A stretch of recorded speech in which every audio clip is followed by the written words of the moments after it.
Andy, a Canadian government spokesman said that your art could not be described as original sculpture. Would you agree with that? Yes. Why do you agree? Well, because it's not original. You have just then copied a common item. Yes. Well, why have you bothered to do that? Why not create something new? Because it's easier to do. Well, isn't this sort of a joke, then, that you're playing on the public? No. It gives me something to do.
So tell us about the film. What's the film about?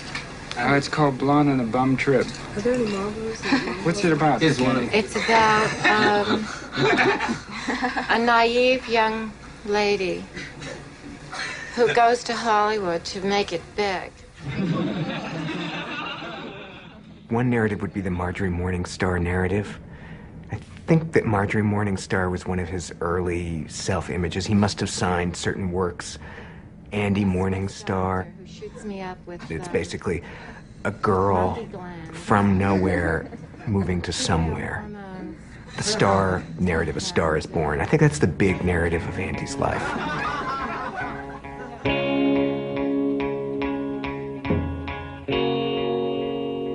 From the very start, he was not who most people thought he was, or what most people thought an artist should be. Born on the eve of the Great Depression, a child of enormous transformation and change, at once strangely afflicted and strangely blessed, he would come of age as America itself finished coming of age in the decades following the Second World War, as one of the greatest transformations in the history of modern culture took the world by storm. He was a ethnic Polish with a bad nose and St. Vitus dance and blotches, etc., who was gay and really, really swish and had a freaky mother and was bad with people, was probably dyslexic, a little autistic, maybe had Asperger's syndrome or whatever one of those things is. Yeah, and it would be really nice to become Lana Turner, and art let him do that. It's hard to go from further down to farther up in contemporary culture. I think the thing about Andy, and a lot of people in America who rise to the top and become very famous, is that Andy had no idea of bourgeois life. He never saw it, he never lived it, but that's, I think, what he imagined. You know, I mean, that was the goal, was like normal life. Never anything normal about Andy from the first to the last. You know, he's in the ghetto, he's hanging out with Liza. He's taking nude pictures of drag queens. You know, he's being shot by Valerie. Well, there's the fact that he was this poor boy from an immigrant family, from a very deprived immigrant family. His father had died when he was young, working against every disadvantage, who was carried to very considerable success on the strength of his talent alone. That's in itself very interesting. We say it should happen a lot. It doesn't always happen, but it happened to him. Once said, everyone will be famous for 15 minutes. By the 60s, he'd become one of the most influential artists of his day, described by some as a genius for his work in pop everything from a charlatan to a visionary. He was America's high priest of pop. I mean, Andy understood that democracy and commercial culture were inextricable, I think. I mean, Andy's primary transgression was his primary gift, is that he was okay with commerce. And by just saying, yeah, it's there, it's what I do, you know, the world changed the world. In 3 astonishing years, at the dawn of the 1960s, Andy Warhol would turn the art world upside down and take American culture by storm. Radically revising the meaning of art and our sense of what a painting could be, he would take the idea of art in the age of mechanical reproduction to its logical extreme, permanently breaching the wall dividing fine art and commerce. Grasping as no one before or since the function of fame in a mass society, he would force us to confront and re-envision the world we live in, permanently transforming the way we see the world around us.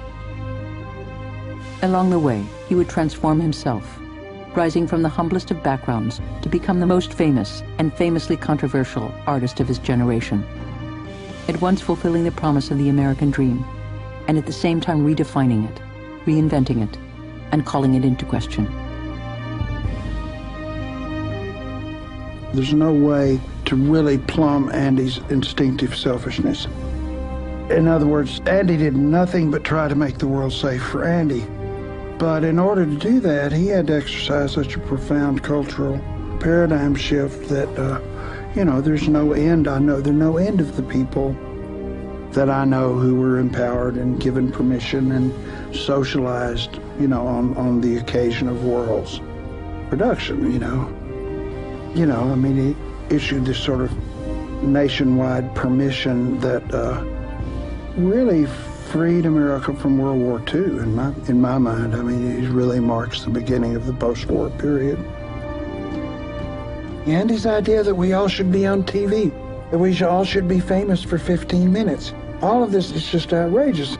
You know what I mean? I mean, it is anti-elitist in the extreme. But it's also, you know, a new world. You know, I mean, the pop world was a new world. All of a sudden you could see the idea that America could come together, you know what I mean? That there was that promise there, that vision of some kind of synthesis. It's straight people and queer people and rich people and poor people and movie people and literary people, and, you know, I mean, and it was all coming together. I think that Warhol's desire to film everything, or to tape everything, or to redact or reduce everything to some kind of artistic embodiment was a form of transubstantiation. I mean, I think his philosophy of art and of life was to take a possibly unbearable and chaotic reality and pass it through the looking glass of some medium, and ideally subject those raw data to as little manipulation as possible. Maybe not even be there behind the camera, or not even use one's hand, to essentially silkscreen reality and make it new. And I think all of his search for different media, TV, movies, books, paintings, sculpture, performance, was an attempt to play again and again this trick of transubstantiating garbage and making it valuable.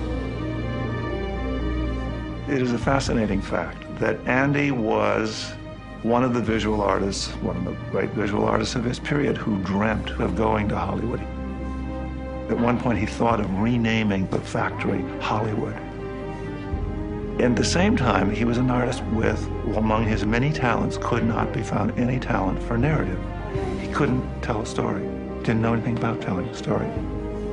So here is an artist with zero talent for narrative, whose life, nonetheless, is like a novel. It's completely coherent. His story was one of the things that was most compelling about him, what people got and understood about him right away. Even though his genius was for immediacy and for absolute refusal to tell a story. Just, this is it, nothing more, nothing before, nothing after, not where we're going, not where we've been, just right now. But at the same time, what happened to the man was a novel. And everything about it had a kind of strange and powerful coherence. I think that he was an artist dealing with immediacy, intensity, vividness, power of connection, and the threat to all that comes with death. And that was a powerful narrative force in his life. He lived it whether he wanted to or not. I think the reason is that Andy was really attuned to some very large issues, despite his famous superficiality. And one of the things is that immediacy, especially in the great traditions of the Romantic movement, is always on the edge of death somewhere. Because we're always losing the moment. It's always vanishing. You know, it's like Faust says to the great moment given to him, linger yet a while, thou art so fair. Right? And yet it's gone. And that going, endless going, was something that Andy was really a genius about. I try to think of what time is, and all I can think is, time was. Andy Warhol.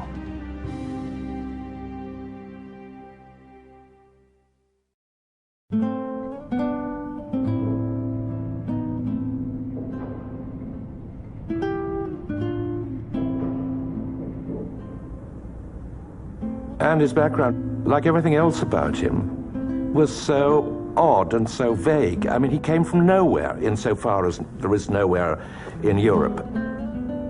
The people were incredibly poor.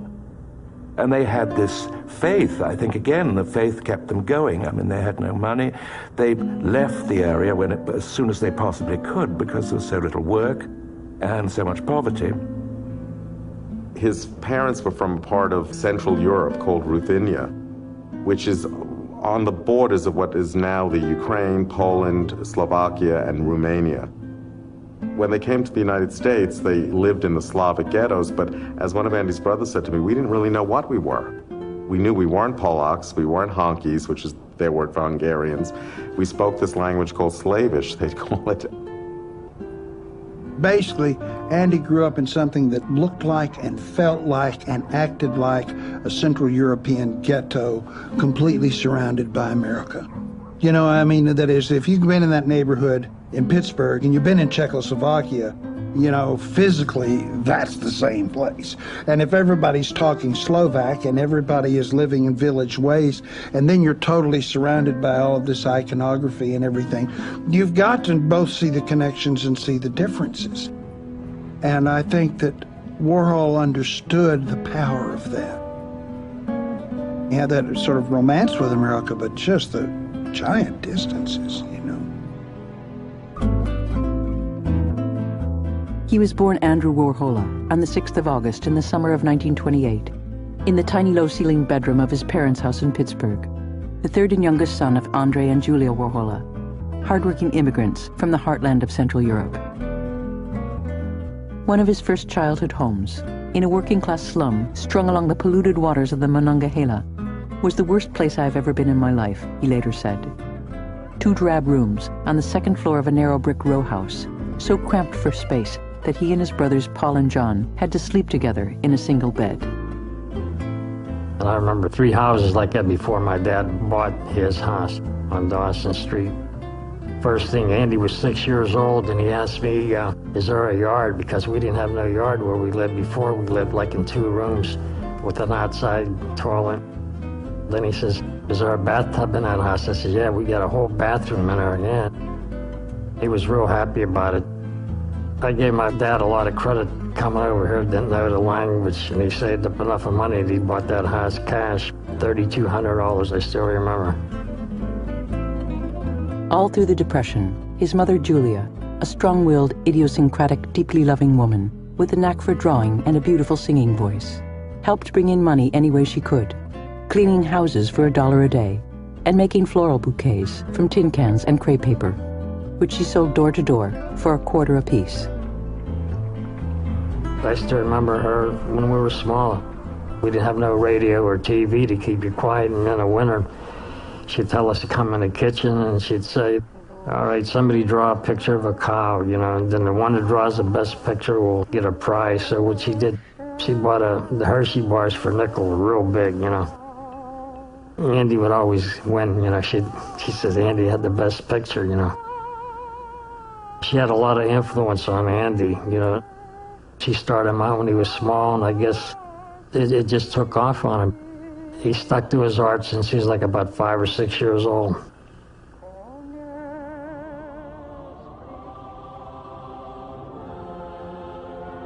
Every Saturday night and Sunday morning, Andy and his mother made the 3-mile walk to St. John Chrysostom, a small Byzantine Catholic church filled with incense and lit by candles, where they sat through the long services conducted entirely in Old Slavonic, which always began with an exorcism of the devil.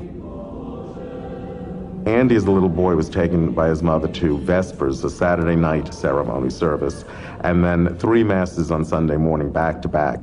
And they have this iconostasis, which is a grid, these screens that cover the altar and are only opened up during the communion service. So he was 8 hours a week looking at this iconostasis, a little child, you know, taking it all in. And what he was seeing was a grid of portraits of the saints, very 2-dimensional, with gold leaf backgrounds, and perhaps 9 on either side, maybe 18 altogether. I mean, which is so much like his work, you know, especially his portraits. They've got this simplicity and this sense of color and this iconic quality that comes right from that sort of Byzantine, Eastern Rite kind of art.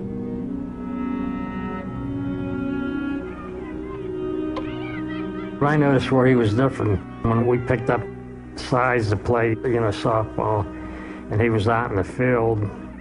We'd play like about 5 or 6 innings, and here's somebody hit the ball out where Andy was supposed to be. And Andy wasn't there.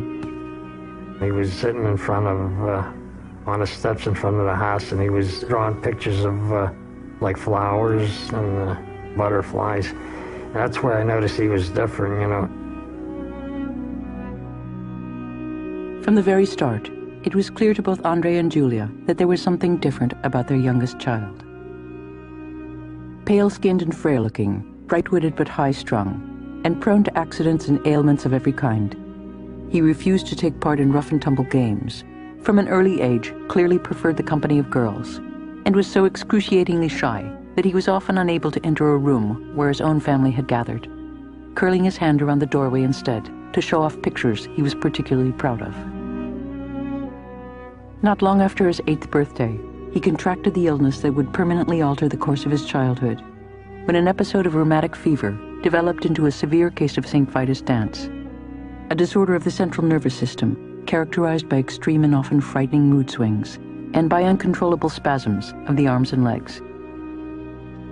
School, challenging from the start, now became a nightmare for him. The disease made it difficult to tie his own shoes or to talk without slurring his speech. When he tried to write on the blackboard, his hands shook so violently that his classmates erupted in gales of laughter, sending him back to his seat in tears. He eventually had to withdraw from school entirely and be confined to bed for months.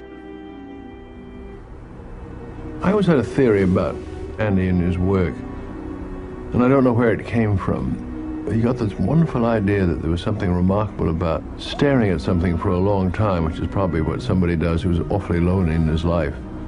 He always said that he had 13 nervous breakdowns before he was 13 years old. And I would think that one of the things that happens to somebody like that is to try to keep yourself sane. You stare at an object, you somehow concentrate. I've often thought that you can look at something like that and bring qualities to it that, because it's such a common object, you sort of don't even think about.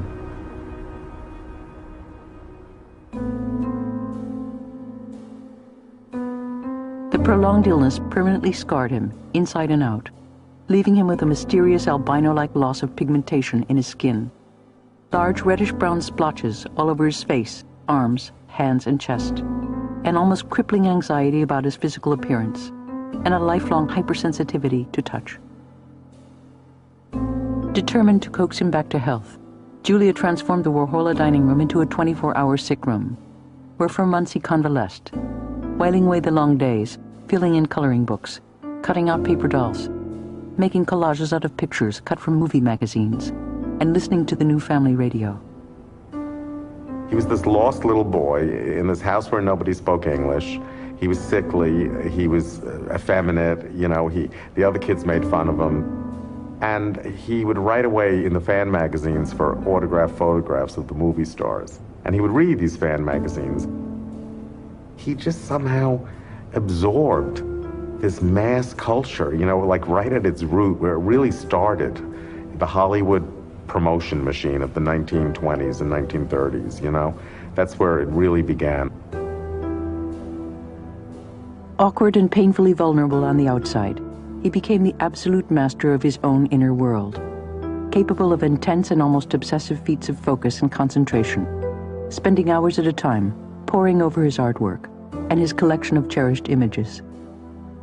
He developed a particular obsession with Shirley Temple, wrote away to her fan club, and received in return a glossy photograph signed personally by the child star, which he venerated with an intensity that rivaled his mother's passion for the icons of her church. By his side much of the time was Julia herself, warmly urging him on, triumphantly rewarding each finished picture with a bar of chocolate, all the while chattering away in her musical mixture of Rusine and broken English. They were very close. They were children together. When he was sick and stayed home from school, she was nearby, and he recognized absolutely that she was a central figure in his life.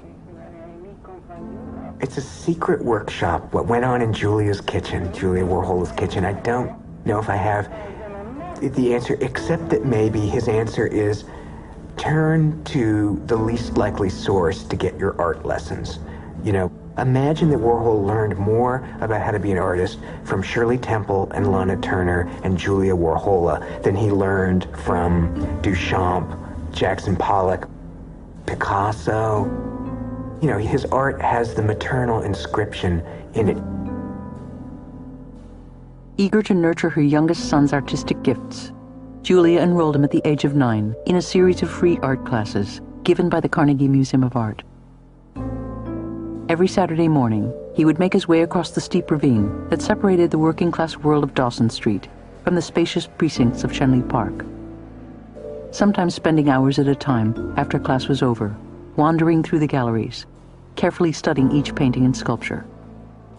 It was his first exposure to the world of fine art and to a life beyond the narrow confines of Dawson Street. Andy was short of his 14th birthday when my father died.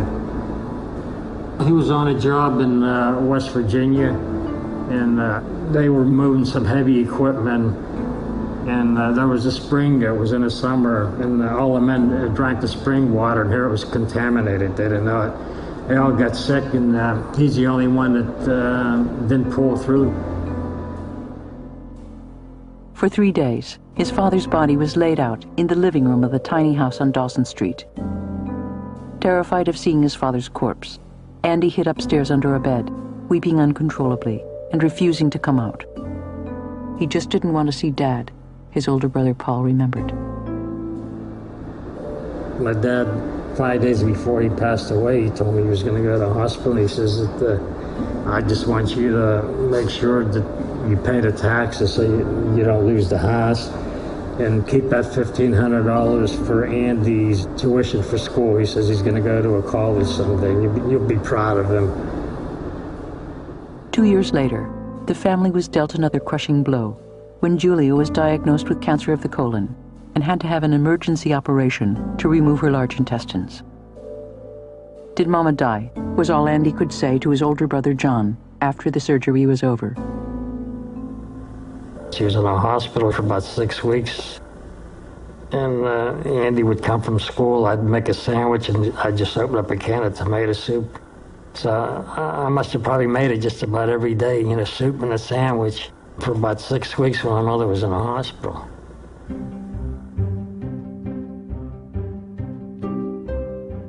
In the end, Andrei Warhola's confidence in his youngest son's gifts would not prove unfounded.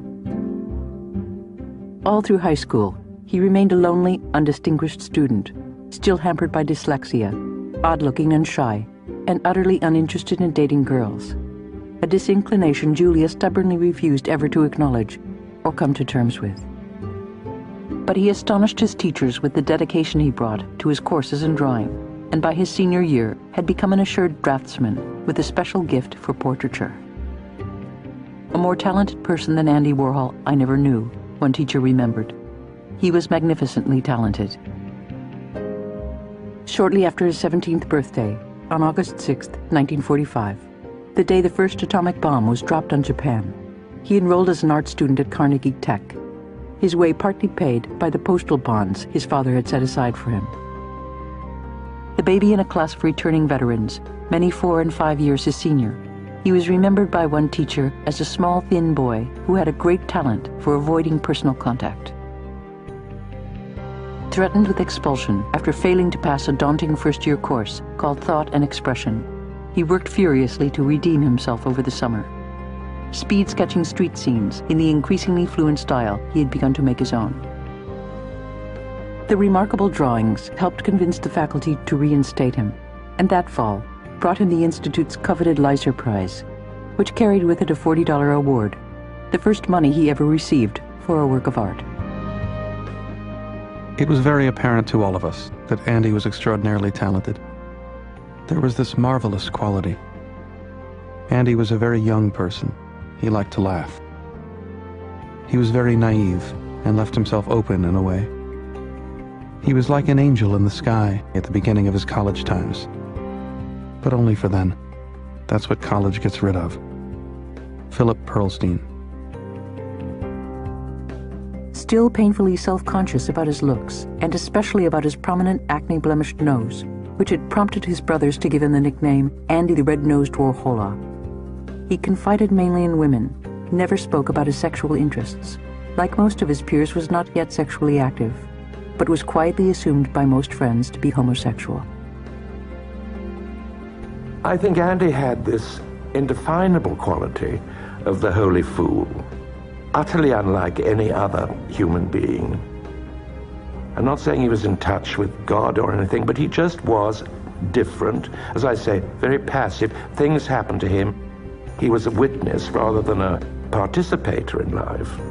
And this, in a curious way, protected him.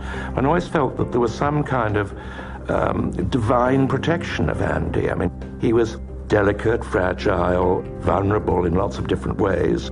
But there was this sort of curious iron faith that kept him going. I think Carnegie Tech, in some ways, both sharpened Warhol's skills, but also gave him something to push against. I mean, he really didn't follow the course at all. He wasn't a follower, mostly because he had a very different idea of what he wanted to do. The other thing that he discovered, which was a really radical invention for him, was the use of what's called a blotted line technique. What it is, of course, is to take ink and to make a drawing on one paper and take another piece of paper and blot it on top. It's really a monoprint, essentially. And in finding that technique, Warhol found a key to something. First of all, he could make many images from one drawing, the fundamental basis of his career. But he also created something that looked printed. And that's very different than just the original line. This became a technique that he experimented with throughout his career. And the other thing is, I think by going to Carnegie, he realized that there was a world beyond Pittsburgh and that he had to go to New York. As graduation approached in the spring of 1949, his thoughts turned increasingly to New York. His mother did everything she could to dissuade him from going, warning he would end up dead in the gutter, without a penny in his pocket. But in the end, nothing could dissuade him. So he told my mother, he says, you know, I'm going to have to go to New York. He says, that's a place where they have a lot of magazine companies, and he had the right idea, you know. So I remember I took him down a train station, I give him $50. He had some money saved up.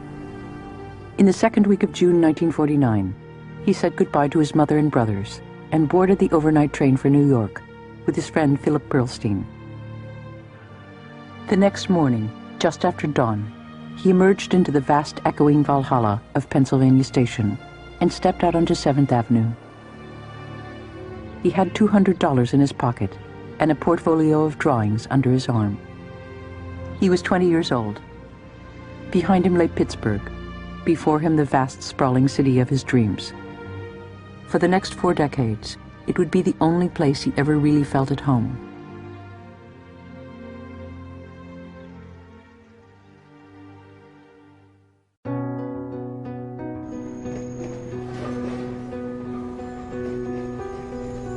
You have to remember that in the art world, the strength up until the Second World War, and for 100 years, the strength was in France. And the schism that absolutely broke it was the Second World War.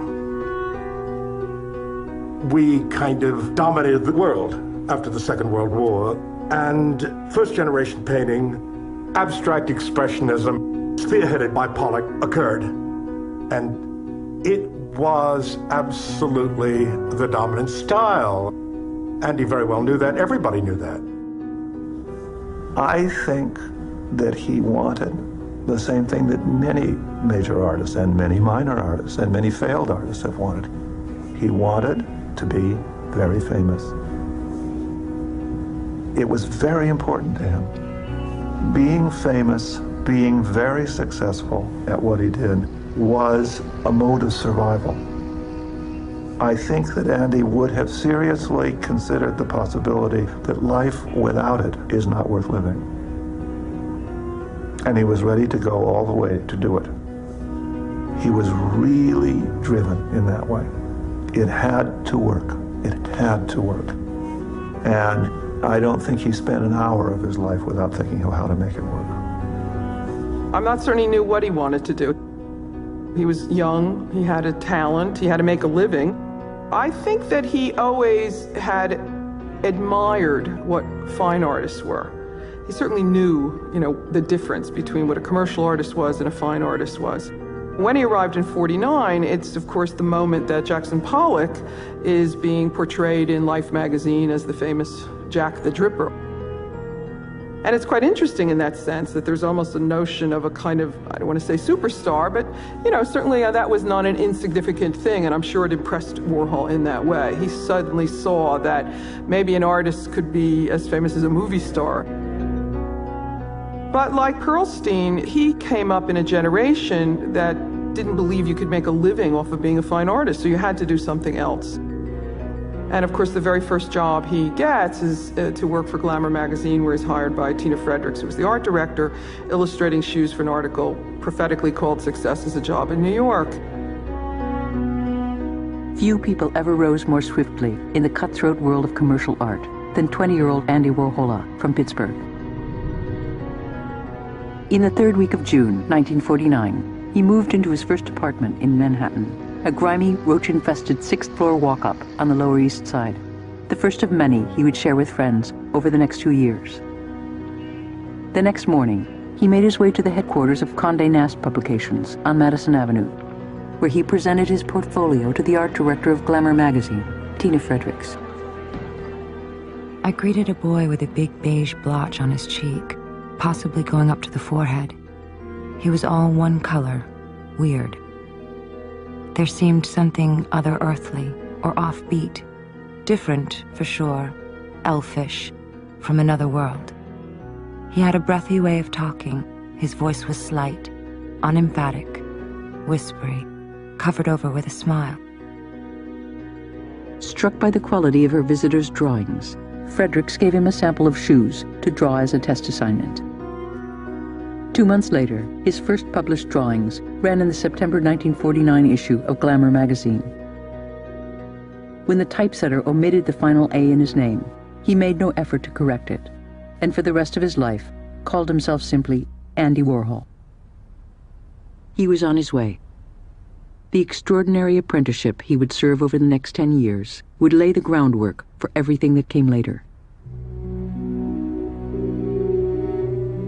Throughout the 50s, he's earning his living as a commercial illustrator, and he becomes increasingly successful. Although he's successful almost from the beginning. He's working for art directors, magazines, record companies, producing a whole variety of art really made for reproduction. And he becomes very famous for a kind of line that he didn't necessarily invent, but certainly becomes his signature line. It's called the blotted line. And this was the technique he perfected. It led to a sort of simplified kind of drawing. And that was part of the essence of the Warhol illustrational style. And it had almost a kind of naive effect, so that it had a kind of air of having not been done with great skill, but almost awkwardly. This line is something that a lot of the art directors are attracted to, principally because they said it had a printed feel to it. When something's printed, it implies that it's wanted by more than one person. It's in print. And, to this day, we still live in a culture where we want things in print. It becomes the famous 15 minutes of fame, if you will. He had to deal with art directors who constantly needed to perfect an image, who had to get an image that would communicate to not just one person or 10 people, but tens and hundreds of thousands of people. So he saw something, perhaps more than his other illustrator contemporaries did, about what makes an image communicate. Throughout his career, Warhol understands scale, he understands texture, understands movement of the eye. He understands how to make a composition, but he also understands something that I think makes him probably one of the most extraordinary figures since Matisse, and that's how to use color. His sense of color is just unbelievable. And then on an aesthetic level, I think Warhol had a great capacity for finding permutations within the same. A great capacity, which is evident throughout the 50s, and of course is the hallmark of his later work, to find a single image, a single theme, if you will, and to endlessly change it. To mine a territory that was very narrow to some extent and then push it as far as you could was something that printmaking made absolutely possible. To find the difference, to really find the difference. What happens if you make it red, if you make it yellow, if you make it pink, if you make it blue? The capacity of his mind seems without boundary in that kind of way. Throughout the 1950s, Warhol's aesthetic activity was primarily in drawing. And that technically remains at the core of his aesthetic gifts. He was a brilliant draftsman, utterly brilliant and highly developed draftsman, and became better and better at it. We think over the course of the 50s, we haven't cataloged or counted them yet, but there must be thousands of drawings. And I don't even know how to say at this point whether when we say thousands of drawings we mean his commercial work or the work that he didn't do for commercial purposes, or how we begin to distinguish those purposes or not. There's always a parallel in Warhol. He's got the work that he makes for really a public realm, if you will, which is in advertising, and then in the private realm he's doing books, principally promotional books that he sent out to his clients, all the people that he worked for in the ad industry. In the Bottom of My Garden, various books where he's actually already beginning to mimic what is the basics of silkscreen design. I think that the work he did as a fine artist in the 50s when he was also doing commercial work is some of his most arresting stuff. It's the nudes. He did a lot of freehand drawings from live models, and they're really amazing. If you look at the boy drawings, for instance, they're all about touch.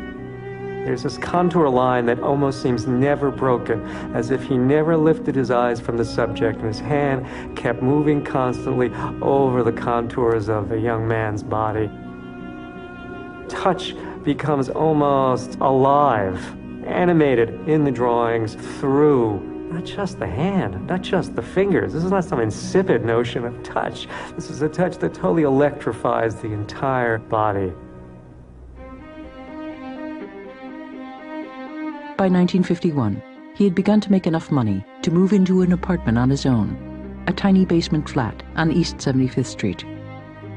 He had also cemented a reputation not only for the freshness and quality of his work, but for his odd personal style, his unfashionably thick glasses, battered sports coats, and caved-in shoes, and for his oddly endearing habit of presenting his work not in crisp portfolios, but in brown paper bags. Up and down Madison Avenue, art directors took to calling him Raggedy Andy and Andy Paper Bag. Yeah, I mean, I think Andy probably was a genius. I know that he had just an incredible tactical sense of what went. You know, I mean, he liked to make it beautiful, and he knew he could. I mean, he's a professional illustrator. And he can make it beautiful, and he can make it look good, and make it edgy, and he could do it every time.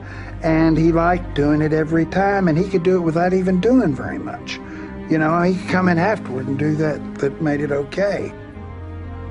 From whence drives the confidence and the arrogance and the enthusiasm. I mean, he felt like he could do it all day long, every day. I felt if he wasn't doing it, he was wasting time. He liked to do it. It terrified people. He was a genius. And yet from the start, the success that came so easily in his work would prove painfully elusive in his private life. He was over 25 in 1953 when he had his first tentative sexual encounter with a picture clerk he had met at the New York Public Library named Carl Willers. Though the attraction was mutual, Warhol's paralyzing anxiety about his physical appearance doomed the affair from the start. He was acutely self-conscious, Willers remembered. He thought he was totally unattractive, too short, too pudgy, grotesque. A conviction so crippling, he could barely bring himself to risk the intimacy sex required, and according to Willers, almost never did, preferring the role of the observer to that of the participant. Desperate to transform himself, while still in his 20s, he had his nose reconstructed and his skin surgically sanded, without much success. There was even less he could do about his greatest source of distress, his rapidly thinning hair. He had already purchased a realistic light brown wig, when for reasons he would never quite explain, he chose to replace it with a dubious-looking gray one. The first of hundreds he would come to possess in the years to come, ranging from light silver to blinding white. Inside, he was a very beautiful person. That's what I really liked about him. But he had an enormous inferiority complex. He told me he was from another planet. He said he didn't know how he got here. Andy wanted so much to be beautiful, but he wore that terrible wig, which didn't fit and only looked awful. Charles Lisenby. Even stronger than his craving to transform himself physically was the obsession that had haunted him since childhood, his hunger for fame and dream of becoming a star. Not long after moving to New York, his obsession found a new object to attach itself to. In 1948, Truman Capote's first novel was published. It was called Other Voices, Other Rooms, and the photograph of Capote on the dust jacket became utterly notorious. Warhol was so taken with this photograph that he began to write fan letters to him. And then when he moved to New York, he began to telephone him, write more, and essentially stalk him. He wanted everything that Truman Capote had. Blonde looks, ubiquity, fame, verbal powers, precocity. Truman Capote was the literary Shirley Temple, really the child star. And so Andy sort of wanted to be Truman Capote. In fact, there are stories of him trying to actually be mistaken for Capote, believing that somehow he looked like Capote or could begin to look like Capote. I remember the stories about him and Truman. He hung around Truman's front door, so to speak, and wrote little notes to him. Happy Wednesday, happy Thursday, happy Friday. I think Truman was sort of put off by this after a while. Capote, for his part, simply ignored the mounting pile of mail from his obsessed admirer, whom he dismissed, he later said, as one of those hopeless people you know nothing's ever going to happen to. Just a hopeless, born loser. As far as I knew, he added, he was a window decorator. Warhol was stung to the quick by the rejection, but turned the humiliating episode into the occasion of his first art exhibit in New York, which opened on June 16, 1952, under the title 15 Drawings based on the writings of Truman Capote. None of the pieces sold. His fascination with Truman Capote is a medium for him, is a kind of conduit for him for becoming an artist, for becoming a certain kind of artist. And he pursues that relentlessly throughout his life. It could be Edie Sedgwick or it could be Truman Capote. But they're really not the objects of his desire so much as the medium of his desire. Central to all of it was his art, was how you create yourself, how you transform yourself. Whatever you are deep down, it's how you become what you become. He was still recovering from the Capote disaster in the spring of 1952, when the doorbell rang one evening in his second-floor apartment on East 75th Street. Down on the steps below, he found his mother Julia carrying 2 heavy suitcases, an armload of shopping bags, and the news that she had sold the family house back on Dawson Street and come to New York to live with her youngest son. At least until he found a nice girl, she said, settled down, and started a family. Worried about how his mother would fit into his new way of life, Warhol reluctantly agreed to let her stay, just until he got a burglar alarm, he said. In the end, the two would live together for the next 20 years, until just before her death in 1972. During that time, though he would keep her largely screened from public view, and never fully outgrow the embarrassment he felt about her broken English and old-world ways. He would come to depend on her, both for her housekeeping skills and her artistic sensibility, often pressing her into service, coloring in and hand-lettering his commercial prints, as well as the private drawings and handmade booklets he sometimes gave out to clients. She won an award for a record cover design as Andy Warhol's mother. She copied in her wonderful handwriting prose text about a street artist named Moondog for prestige album cover, and on the album cover it said Andy Warhol's mother. Almost immediately, the advantages of the arrangement became patently clear. With Julia around to manage the household and help out with his art, he was free to work even longer hours, increase the number of assignments he took on, and bring in more money than ever. Andy was doing illustrations at that time, but very successfully working for a very famous ad agency, making really quite a lot of money, and he was celebrated as a graphic artist, but enormously interested in the art world. You cannot be famous as a commercial artist. You're known in the field, right, no matter how successful. And he hungered for fame. Eager to find a larger audience for his distinctive private drawings, he took his portfolio to dozens of galleries around the city, but no one would take his work. I was well known as a commercial artist, he recalled, but if you wanted to be considered a serious artist, you weren't supposed to have anything to do with commercial art. He had given a group of paintings to Philip Pearlstein to take to the Tanninger Gallery, which was a cooperative gallery that all the Abex painters were involved with. A series of paintings of boys kissing boys. And Philip Pearlstein, I must say, as a good friend, brought them there. And of course they, thought this was just absurd. Everything about his work, its figural style, commercial provenance, and homoerotic edge, doomed it in the world of fine art, which had been dominated since the end of the war by the sternly anti-figural precepts of abstract expressionism. By the 50s, abstract expressionist painting was very much the house style. It was very much the national style. It was very much the international style. And it rested, of course, on three things, perhaps. Its abstractness, its absence of a knowable or recognizable image, on its visual painterliness, but most important, on its revelation of the interiority, the soul, the spirit of the artist. Great art was supposed to be like that, was supposed to be about that. Warhol's art was quite visibly not about any of those things. Although I think it's very much about the artist as well. I think there was a sense, the myth, whether it was true or not, the myth was that the abstract expressionists were a set of tough, hard-drinking heterosexuals. And here was Andy, this shy, fey homosexual. And the whole rhetoric of abstract expressionists was all about the struggle to express yourself in this effeminate commercial culture, you see. In the end, the only places willing to show his work were a fashionable ice cream parlor on the Upper East Side called Serendipity that also served as a meeting place for gay men, and a little-known gallery right next door called the Bodley, where in the winter of 1956, a sample of his boy book drawings went on display without attracting a single customer.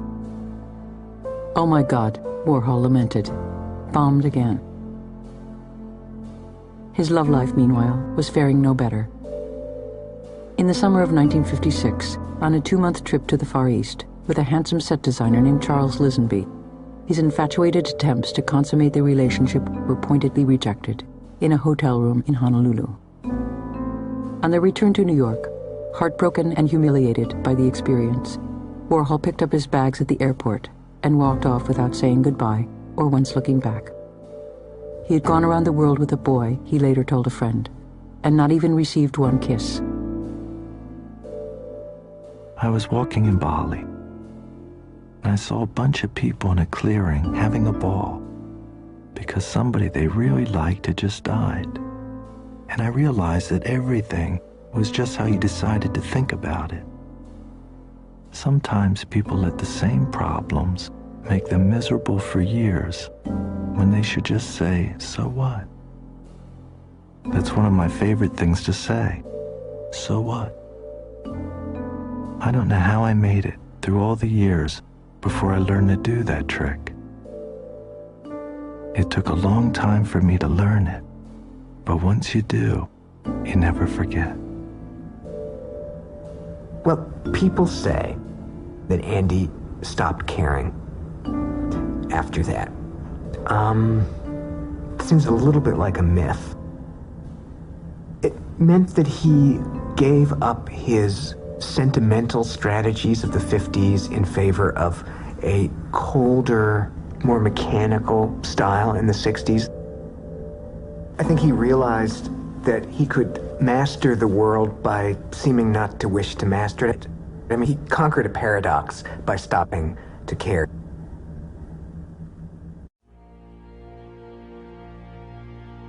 As the 1950s came to a close, Warhol's career seemed to have reached a kind of impasse, personally and artistically. By 1959, after 10 years in New York, he was without question the most well-known, highly paid, and sought-after commercial artist in the city. Before the year was out, he would purchase an entire 4-story townhouse on Lexington Avenue on the Upper East Side, installing his mother in the basement, and filling the upstairs rooms with his burgeoning collection of fine prints and paintings, including works by Picasso, Magritte, Miro, Klee, and Braque. By then, however, a crucial transformation had begun to take place in his own work as an artist, the harbinger of far more radical changes that would soon begin to sweep across the landscape of American culture in the 1960s. That the torch has been passed to a new generation of Americans. There's going to be a new movement and a new kind of person, he repeatedly told his friends. And you could be that person. They always say that time changes things, he added, but you actually have to change them yourself. In the months and years to come, as one of the most dramatic and eventful decades in the history of American culture got underway, the force of those changes would catapult Warhol to the very center of the art world, dramatically transform the meaning and practice of art in America, and alter forever the way people grasped the world around them. These things happen periodically in the culture. You know, human culture and planetary culture is organic. It goes through refreshing periods, and then it gets stale. So what you call like a revolutionary thing is really just a new, fresh plant growing up, you know, and pushing the other aside. And the coming together in the 60s of the stars, New York as the center of the art world, a new generation of American artists who were really brilliant and geniuses and ingenious, all struck. I think that's one of the things that people forget, is that real paradigm shifts in the art world completely redo it. Just as the world of the abstract expressionists destroyed all the previous galleries, destroyed all the previous dealers, marginalized all the culture as it exists, and put themselves in power. So the world of pop and minimalism did the same thing. It wasn't just new artists, it was new dealers, new collectors, new everything. Andy understood that you don't change the art, you change the society, you know, and it's what art does. I mean, part of the function of art, I think, is to change society, but it can only do that by changing art society. The first distant rumblings had come in the winter of 1958, when a 28-year-old painter named Jasper Johns sent shockwaves rippling through the art world with his first one-man show at Leo Costelli's gallery on East 77th Street. Featuring hand-painted images of everyday objects, the show was an instant sensation and sold out almost overnight. 2 months later, Jasper Johns' close friend and lover, Robert Rauschenberg, had his own one-man show at the Costelli Gallery, featuring images drawn from newspapers, magazines, street signs, and advertisements. At a stroke, the fortress of abstraction had started to crumble. Jasper Johns and Bob Rauschenberg were kind of the bridge figures out of first-generation abstract expressionism into the pop style. I mean, when you consider those little sculptures of Jasper's that he did in the middle 50s, early on, a saffron coffee can with paintbrushes, the 2 ale cans, the route from those sculptures into the soup can becomes more obvious. Sometime probably as early as 1958, Warhol had decided that he was going to become not just a painter, but he was going to become an avant-garde painter. He was going to become a painter like Jasper Johns, like Robert Rauschenberg, like Frank Stella. To Warhol's dismay, however, Johns and Rauschenberg would have nothing to do with him, in part because of his commercial background, which they shared but openly disdained, and in part because of his sexuality, which they also shared, but which, to protect their careers, they kept carefully screened from public view. After repeated attempts to approach the new stars ended in failure, Warhol turned to a close mutual friend, Emile d'Antonio, in despair. "Why don't they like me?" he asked. "Why can't I see them? Why can't I be a painter?"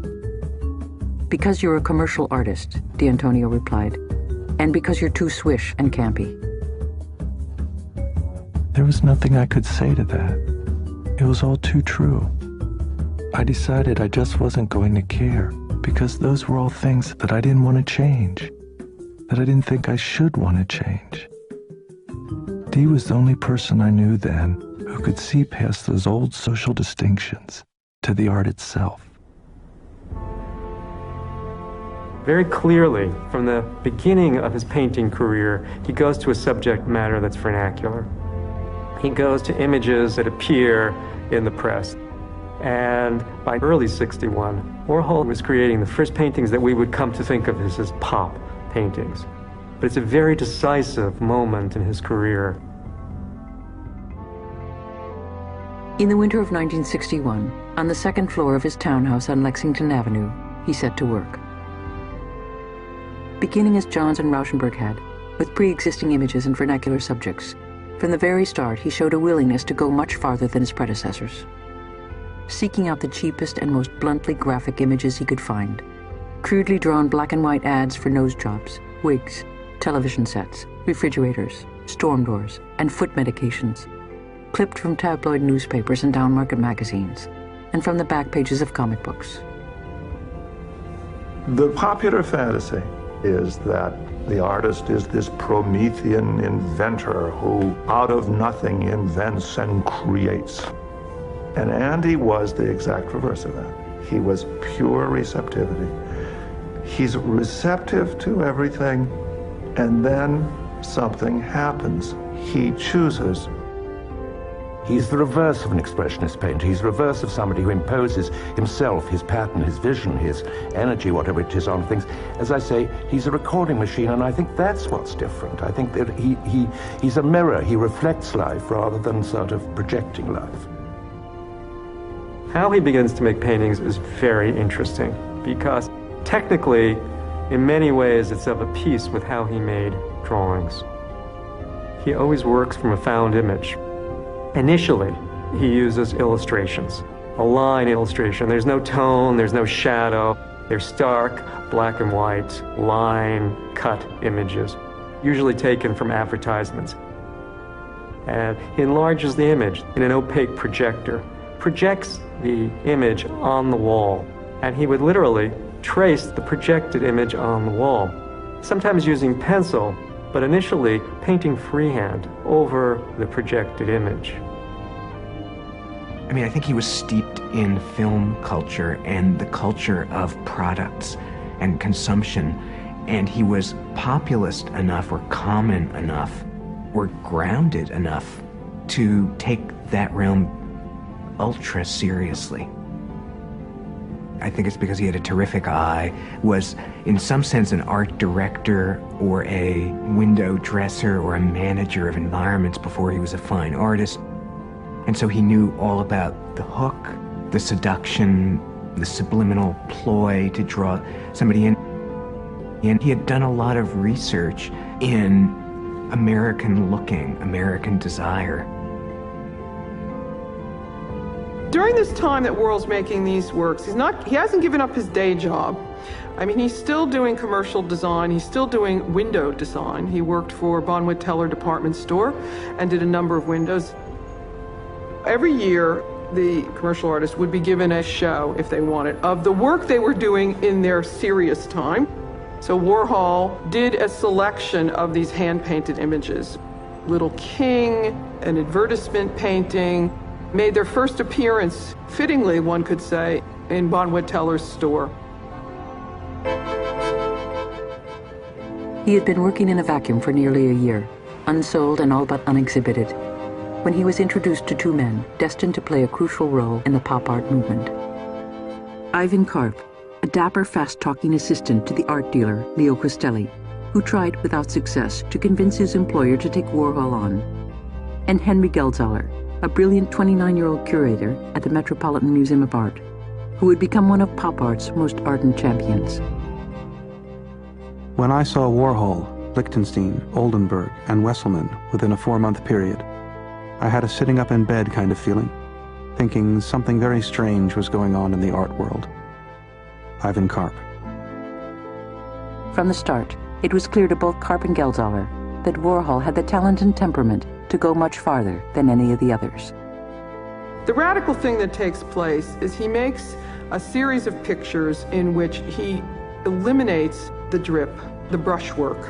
And this is the thing that he's most uncertain about. And he even said, but can a painting be a painting if it doesn't have drips? So he invites 4 people to his studio: Emile D'Antonio, Irving Blum, Ivan Karp, and Henry Geldzahler.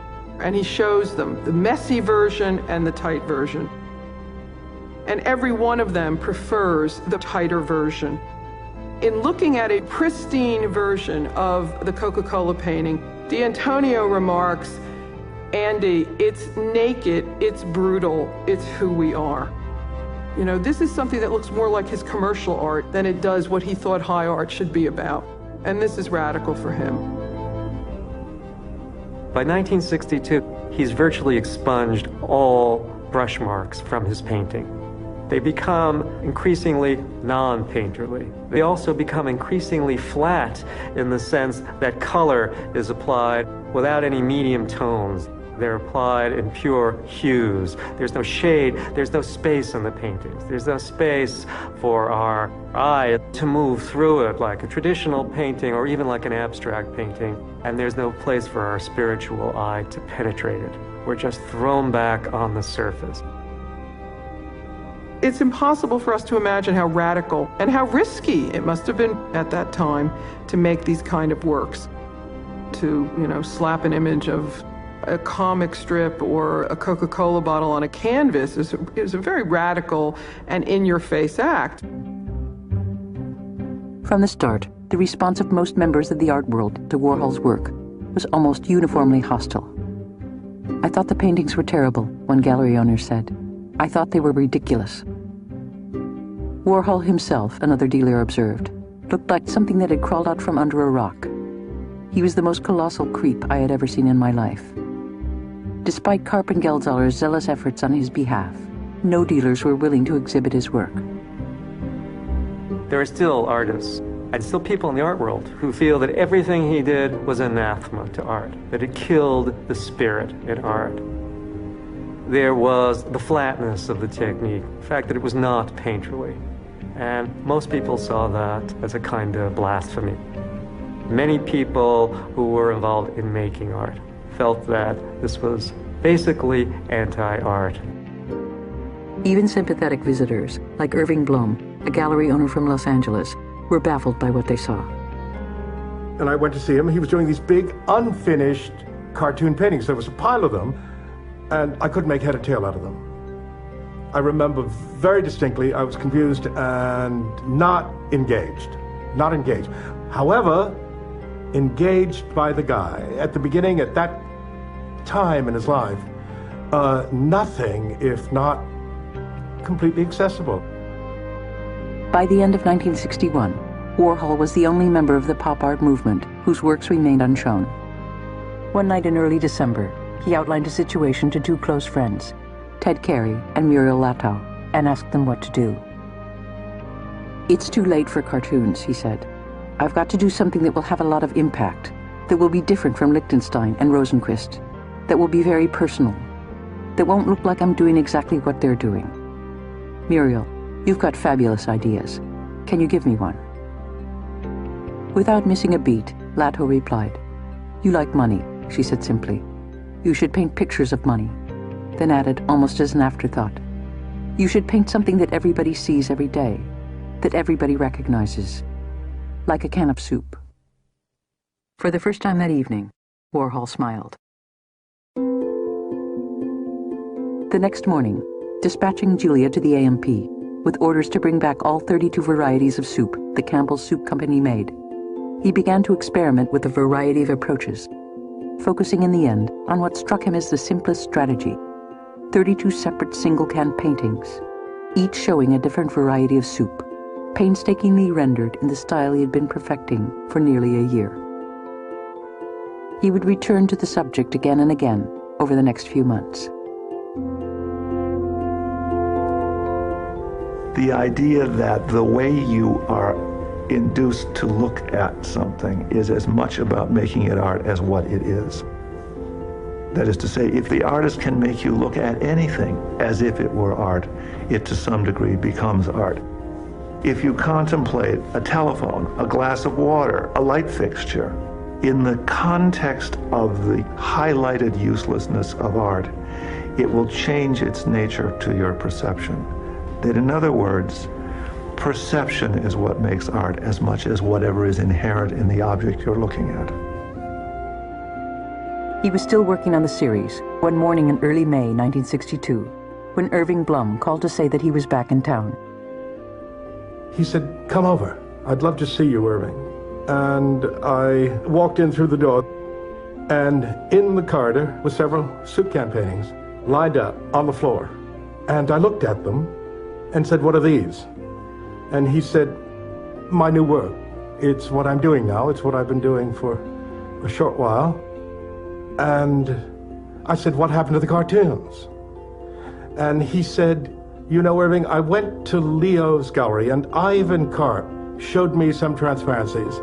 And there's a guy doing these cartoons in a much more finished way than I was doing these cartoons of mine. In any case," he said, "I had the idea for these soups, and it's what I'm working on now." He said, "There are 32 varieties of Campbell's soup, chili beef, chicken, consommé, whatever." And he said, "I'm going to do 32, then figure out what I'm going to do next." And we continued to talk, and somehow I became engaged by them. And I said to Andy, "Would you be willing to show them in California?" He said, "Yes, let's do it." And that was how that happened.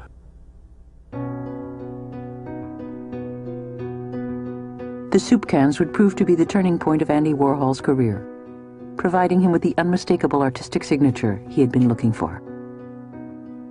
That month, as he prepared for his exhibit at the Ferris Gallery in July, Time magazine ran a full-page article about the pop art style, ridiculing the movement, but featuring a photograph of Warhol himself, standing in front of one of his paintings, pretending to sip Campbell's soup from a can. Over the next 3 months, as the fame he had longed for all his life began to build and grow, he would make the most important artistic breakthrough of his career, one that would permanently fuse the form and content of his art and give it permanent, lasting power. There's something that almost never varies in Warhol's work from August of '62 until the day he dies, and that's the use of the photograph and the silkscreen technique. It's consistent throughout the '60s into the '70s and beyond. Of course, he had always been intimately involved with the world of reproduced images. And certainly by '62, he's very involved with this notion of repetition, with the image repeating again and again within the painting. We call it seriality. There's the frame of the painting, and then there's the repeating image of it. He goes through a series of carved stamps, which he uses to make the S&H green stamp paintings, various stamp paintings, and then he begins to move to hand-cut stencils, where he actually would draw an image and then cut the stencil out. So it still isn't quite photographic now. It's still hand-drawn in this way, but it's moving in that direction. Following the suggestion of his assistant, Nathan Gluck, he began sending out his drawings to be photomechanically silkscreened, a commercial technique that involved transferring an image onto a fine meshed screen through which ink could be pressed to produce an infinite number of copies. You get the same image, slightly different each time, he remembered. It was all so simple, quick and chancy. I was thrilled by it. The first silkscreen paintings probably come from as early as April of 1962. These silkscreens were from illustrated material. He wasn't using photographs. He was using an illustration of a Coca-Cola bottle and of dollar bills. And he had to draw the dollar bill. He sent that to a silkscreen maker, and with these silkscreens, he made his first silkscreen paintings. By the summer of '62, the technique evolves. It evolves from drawing to the photograph. He learns that he can actually have a photograph reproduced photomechanically onto a silkscreen. As best as we can date it, Warhol says his first photo silkscreen painting was a painting called Baseball, and then the movie star paintings followed shortly afterwards.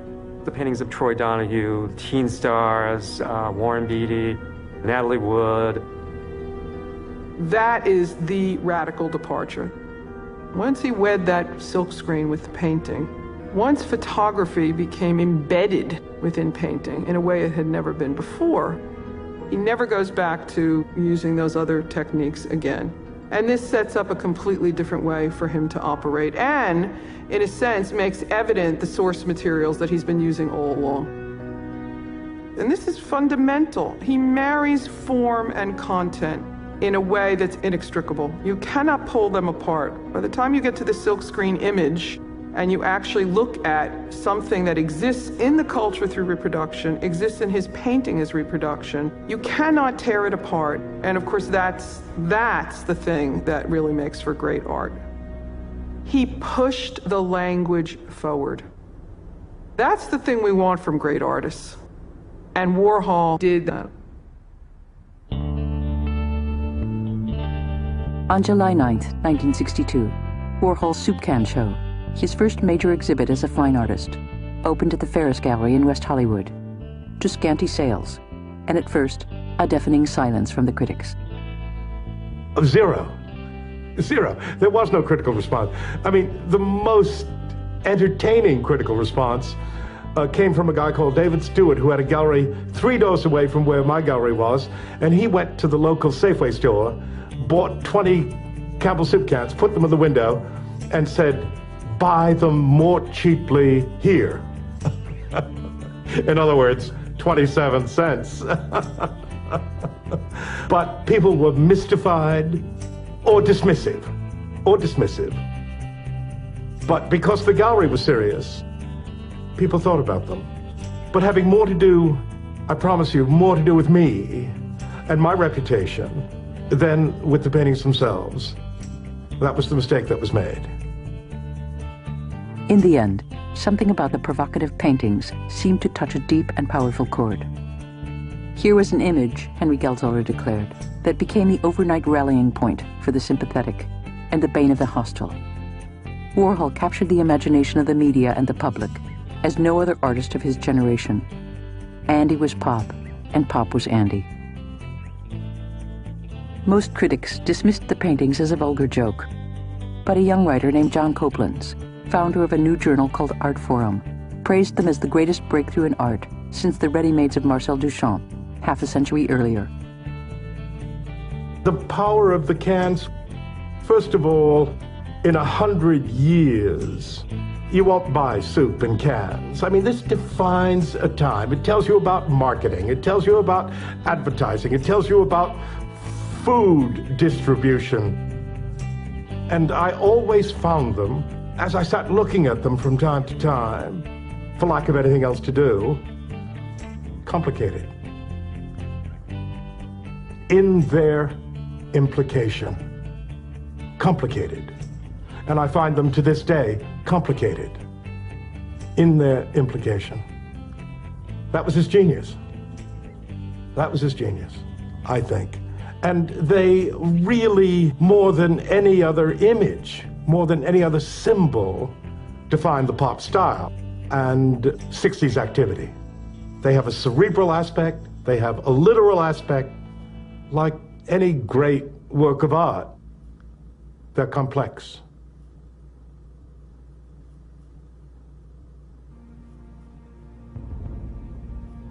After 10 days or 2 weeks into the exhibition, I called Andy and I said, The experience of living with the work has been so powerful to me for reasons I can't even tell you. I'm just struck by the paintings, Andy, in a way that I couldn't imagine at the beginning. But I can tell you that I think they're really powerful, and I think they're terribly important. And I'd like to keep the set intact. He said, Irving, they were conceived as a group, and he said, I'd love it if you could do it. And I said, I can promise you this, Andy. I can promise you I will never break them up. I will keep them intact. And I can also promise you, I don't know how we're going to do this, but I can promise you that one day they'll go to a great museum. I said, what will I have to pay you for the group? And he said, $1,000 for the 32 paintings. And over a 10-month period, I sent him $100 a month until I got to the end of it. Well, I can tell you exactly what they're worth now. I sold them 6 years ago for $15 million, intact, to the Museum of Modern Art, and they have them intact, just as I promised. In addition to the 32 paintings, which I showed in California, Andy did 4 or 5. One of them was auctioned off 2 nights ago at Christie's, the single painting, for $2,200,000. So, when you consider I had 32 times 2 million, plus the fact that they're intact has a value, my guess, and I don't think I exaggerate, would be a value of, I think, $100 million. In other words, I think they're invaluable. They're invaluable. They're irreplaceable and invaluable.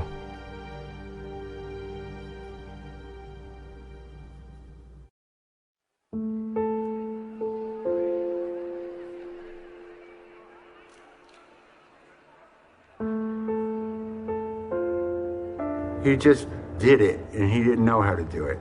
He had the drive, the desire, the need to be beyond anything.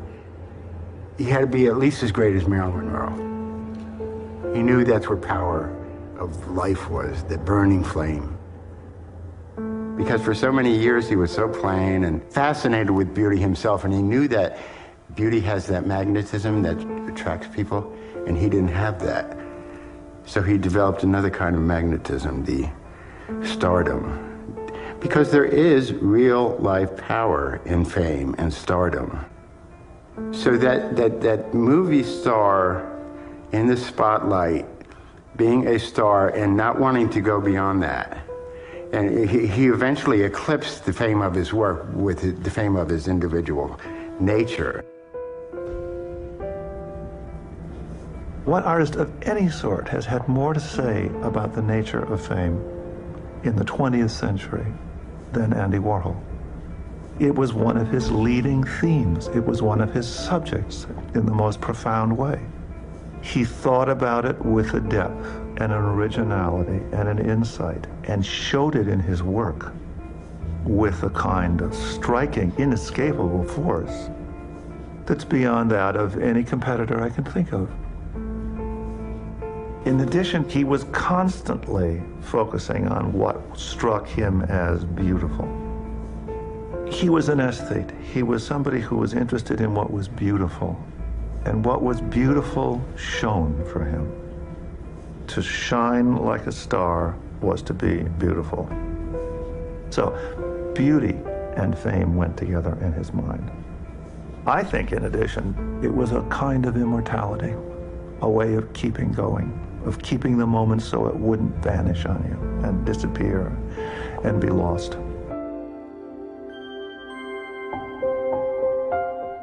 Over the next 18 months, as his own career took off with a speed and intensity unparalleled in the annals of contemporary culture, Andy Warhol would finish defining the major themes and subjects that would absorb the rest of his career, in one of the most astonishing bursts of artistic creativity in the 20th century. So many of the paintings that we think of as the great paintings, of course, of the 60s, from the soup cans to the death paintings, the Marilyn paintings, were made before the factory. In the period 61, 63, There's a tremendous outpouring of work. This is sort of the efflorescence of the first moment of celebrity culture. You know, I mean, the first moment in which we really let celebrity stand for us. You know, I can date it exactly. And I went to Andy's great year, 1962. For 40 years, Norman Rockwell had been painting pictures of everyday Americans. 1962, Andy starts painting pictures of presidents and heroes and movie stars. On August 4th, 1962, the same day the Soup Can Show closed in West Hollywood, news flashed across the country that the actress Marilyn Monroe had committed suicide in her Brentwood home, just 3 miles away. Hollywood history is dead at 36. Warhol, acting on a suggestion of Henry Geldzahler, immediately decided to make the doomed star the subject of his next series of silkscreens.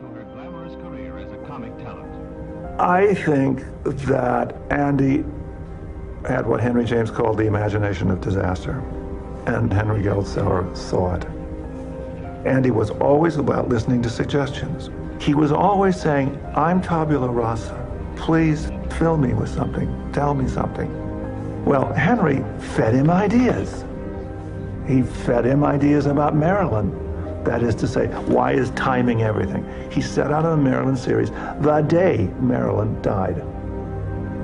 Using a still from her 1953 film Niagara, he added a new twist to the silk screening technique, painting grounds of vivid color in the locations of her head, lips, and shoulders, then silk screening the black and white photograph over it.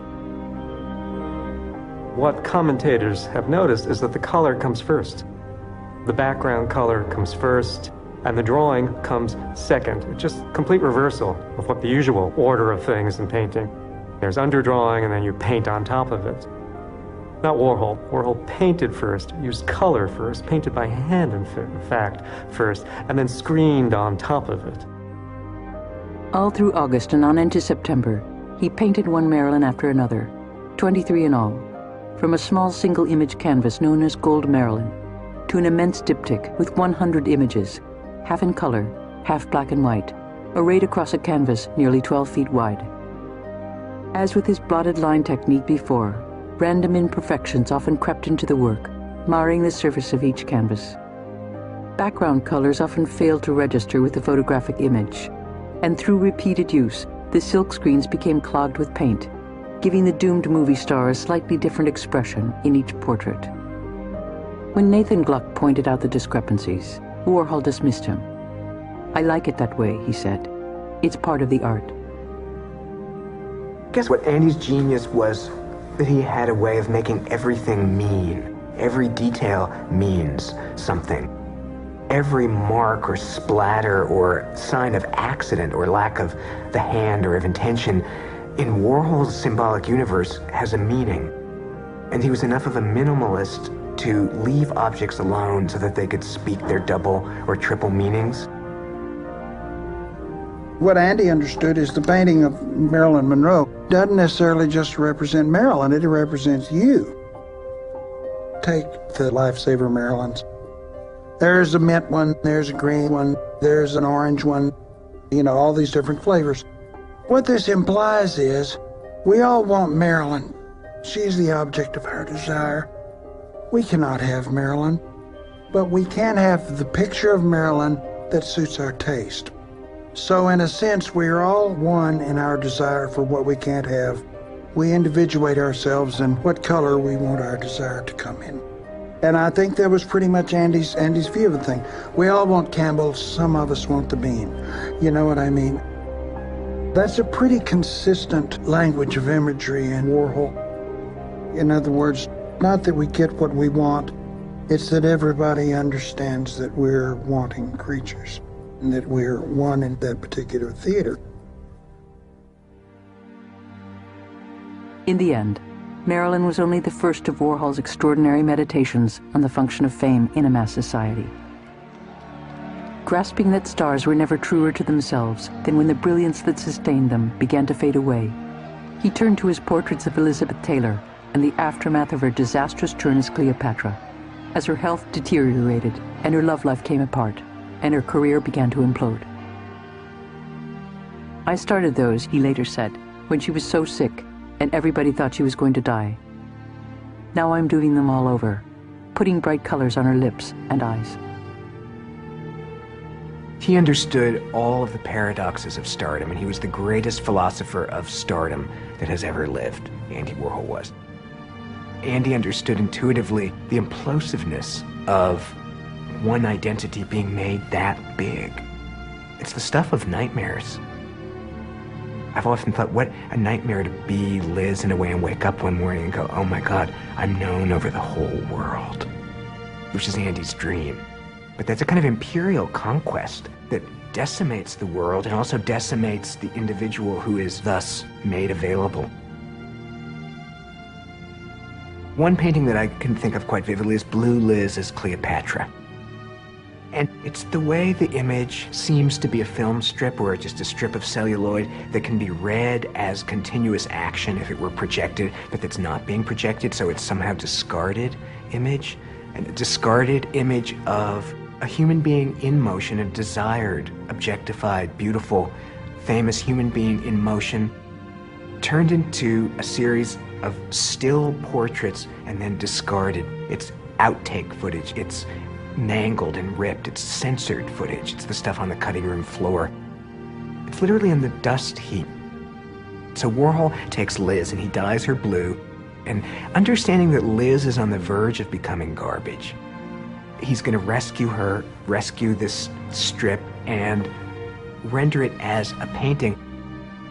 And essentially his sensibility is entirely mourning and melancholy. That Liz is lost. She's already lost.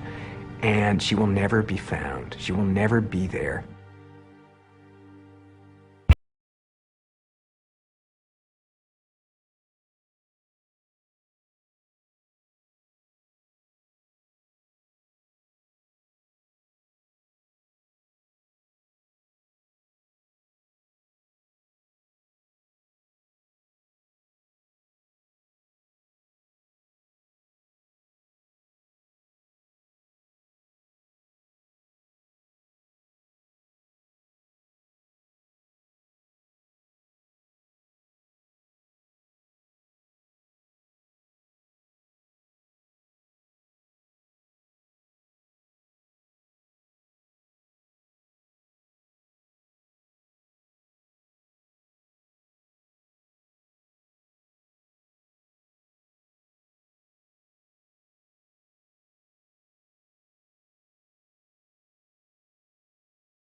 Picasso. He was kind of obsessed with competing with Picasso on many levels.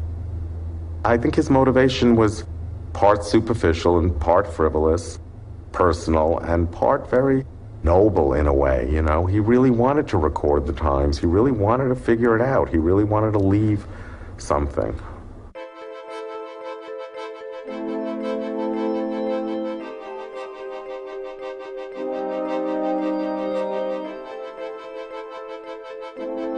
With his artwork in demand as never before, Warhol resolved to step up production. In January 1963, he moved his studio from the parlor of his townhouse, no longer large enough to accommodate his larger paintings, to the third floor of an abandoned red brick firehouse a few blocks away on East 87th Street. In June, to increase production still further, he took on a new assistant, a 20-year-old college student from the Bronx named Gerard Malanga, who had learned how to silkscreen a few years before while working for a necktie manufacturer. The more you look at Warhol's work, the more you look at Warhol, the more you see a mind constantly engaged in the studio. We see him making a series of decisions in the studio, how one painting leads to another painting, how one series leads to another painting. And there are a series of insights, and you get a sort of logic almost that unfolds in the studio that's of an intensely committed and engaged, sophisticated and thoughtful artist. A series of images follow that are a series of action images, narrative images. The paintings that we've come to call the death paintings. It's probably not long after Marilyn's suicide in August of '62 when he begins to do his first paintings of car crashes. And he comments in a very famous interview that he turns on the radio, it's a holiday, and he hears about death everywhere. Mundane death as a highway fatality. Henry Geldzahler fed him the idea of the disaster series. These horrible photographs that used to appear in the tabloid newspapers of New York of these grotesque, horrible accidents transformed into this arresting, unforgettable series. Now, where does that come from? I mean, I can talk about where it comes from philosophically, but it also was always there. Someone who was that tuned to the immediate moment. Timing is everything. What makes him act? A suggestion about death. You should do these pictures, Andy. Probably Henry Geldzahler has said it to him 200 times, but that one worked. I wanted Andy to get serious, Henry Geldzahler recalled. I said, it's enough life. It's time for a little death. I thought that people should think about them sometime. The girl who jumped off the Empire State Building, or the ladies who ate the poisoned tuna fish, and the people getting killed in car crashes. It's not that I feel sorry for them. It's just that people go by, and it doesn't really matter to them that someone unknown was killed. So I thought it'd be nice for these unknown people to be remembered by those who ordinarily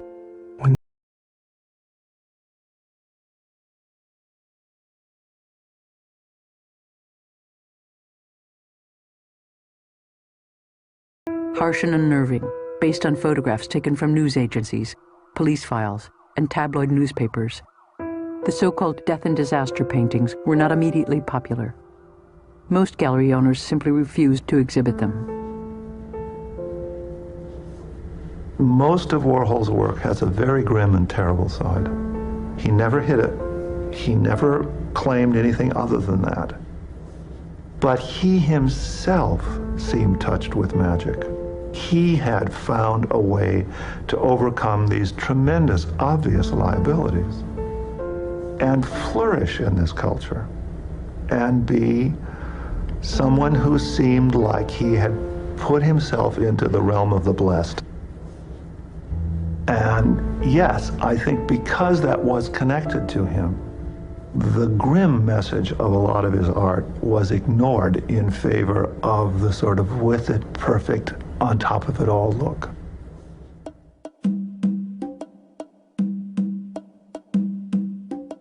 Andy's attitude toward women was very complicated. He He admired them. He wanted to be one.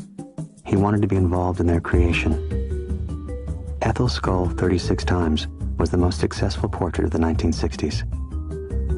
It was a new kind of look at a single human being from 36 different points of view, obviously influenced by cinema and television. He was creating an image of a superstar out of a woman who could have been any one of a series of women. Henry Geldzahler. In the summer of 1963, he embarked on his first commissioned work, a portrait of the art collector Ethel Skull, based on a series of photographs he had made of her, wearing outfits by Yves Saint Laurent. I had great visions of going to Richard Avedon, having magnificent pictures of me taken, and then he would do the portrait. And so he came up for me that day, and he said, all right, we're off. And I said, well, where are we going? He says, down to 42nd Street and Broadway. I said, what are we going to do there? He says, I want to take pictures of you. I said, for what? He said, for the portrait. I said, in those things? I said, my God, I'll look terrible. He said, don't worry.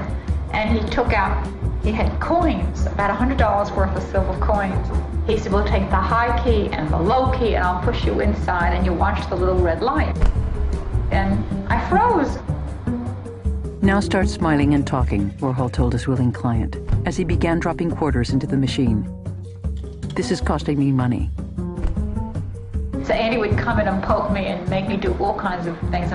We were running from one booth to the other, and he took all these pictures, and they were drying all over the place. And at the end of the thing, he said, now you want to see them. And they were so sensational that you didn't need Richard Avedon, you see. From the 300 images he took that day, he initially selected 35, enlarging, silkscreening, and individually inking each image, then adding one more to make an even 36. The finished work was so big, a friend remembered, it had to be assembled in place on the skull's living room wall. But what I liked about it mostly was that it was a portrait of being alive, and not like those candy box things which I detest, you see. I never ever wanted a portrait of myself.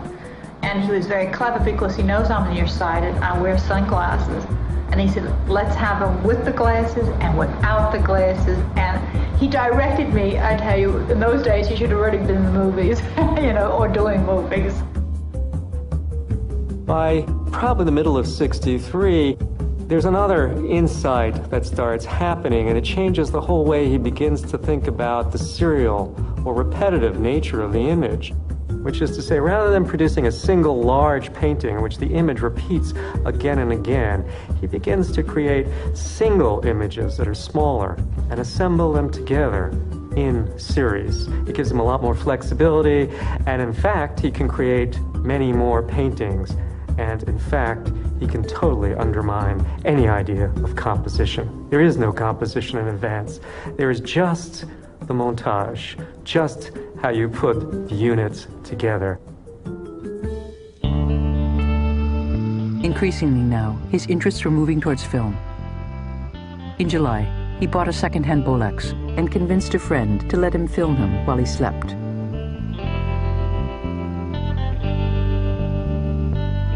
That fall, Irving Blum asked him to put on a second show in Los Angeles. He said, for the '63 show, why don't we ring the gallery with Elvis's? And he said, you have a space behind the gallery. We can show Liz Taylor portraits, which I'm doing now, back there. So it would be a kind of a dialogue between these two people. And he said, I think it might work very well. And I told him I thought it would be brilliant.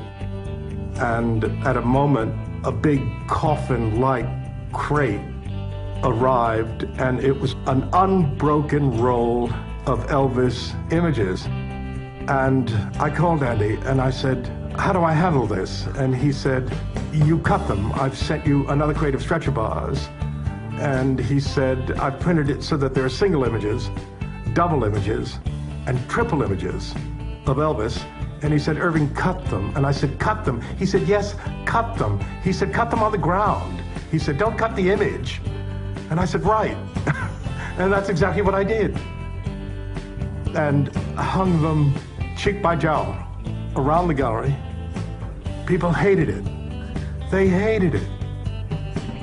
And I had the Liz Taylor's 10 identical paintings on a silver ground, black hair, flesh-colored face, all screened, however, each one subtly different, and incredibly powerful, and really amazing to see.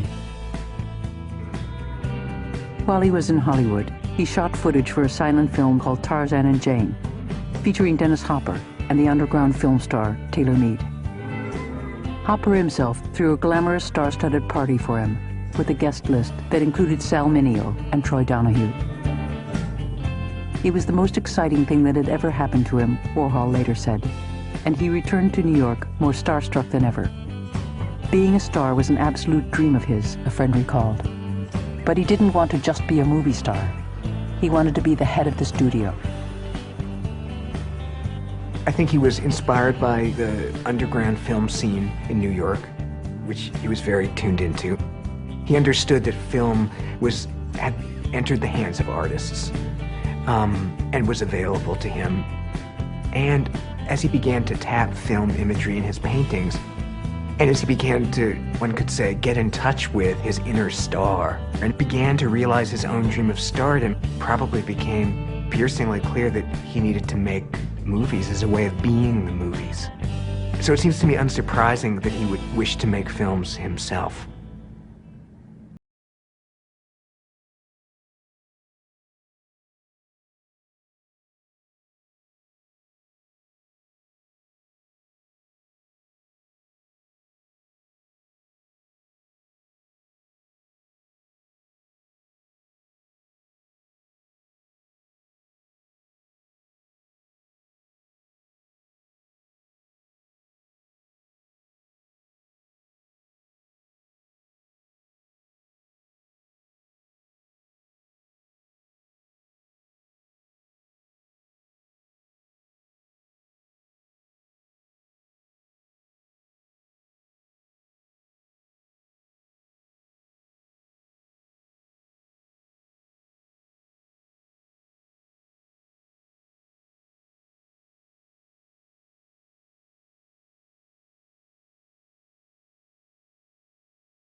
Got that immediately. He was able to grasp via something like the Jacqueline Kennedy portrait that America lives in terms of images, right? And that woman, you know, in mourning, the famous one of her with the head down, that she held the nation together for 3 terrifying days when it was very vulnerable by her image in mourning, right? He understood this and he captured it and reproduced it. For 2 more years, Warhol would continue working at the top of his form as a pop painter and continue producing masterpieces on canvas to the end of his life. And yet already, by the end of 1963, the focus of his interests had begun to shift. In the months and years to come, as the centrifugal energies of the 1960s began to pick up speed, he would begin to move into the deeper dimensionality of sculpture and into the deeper temporality of film. As he did, the setting in which he produced his art would shift as well, from the semi-isolation of the firehouse studio to the dizzyingly complex social universe of a new kind of workplace, the factory, which would become not only the setting in which his art was created, but itself the most radical, ambiguous, and troubling work of art he ever made. Well, whatever comes along. And like somebody called up yesterday, a girl, and she said, I have a script called Up Your Ass. And I thought the title was so great, and I was so friendly, I just told her to come up. But she still, you know, we haven't seen her yet, so I don't know. Again. She thought that would be just the thing for Andy. I'm not sure. Yeah, I don't know.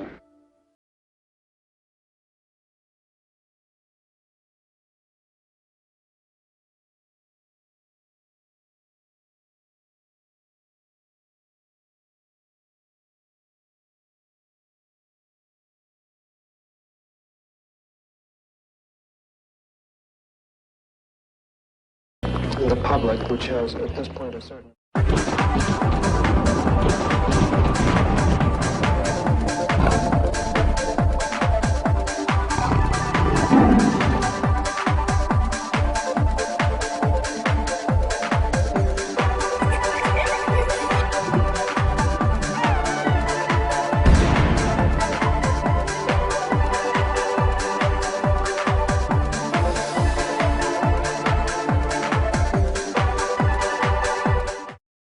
Next time on American Masters, Andy Warhol steers pop culture as filmmaker, reinventing cinema, star maker, Andy became famous by making other people famous. and ringmaster till it all goes bad. And to use these people for his art.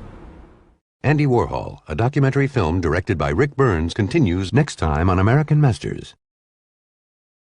To learn more about Andy Warhol, visit pbs.org.